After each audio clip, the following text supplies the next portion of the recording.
The Last Windwitch by Jennifer Adam. I'm going to start with this. The Last Windwitch is a delightful read. The protagonist, Brita, is very clever and very engaging.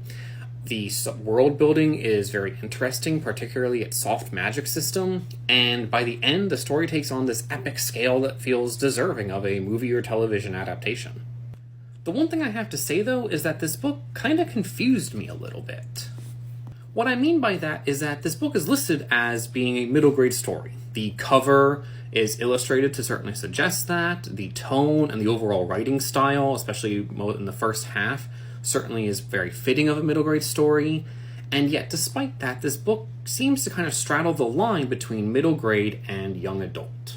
You know, if you look at this book, it's pretty big. It's over 400 pages, which is pretty long for a middle grade story nowadays.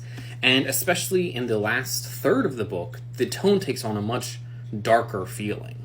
And so as a result, it definitely almost feels like the book kind of toes this line between middle grade and YA. And that's not a bad thing. Especially, it really reminds me of stories from 20 years ago or so that already did that. Things like the Young Wizard series, Bartimaeus, Percy Jackson.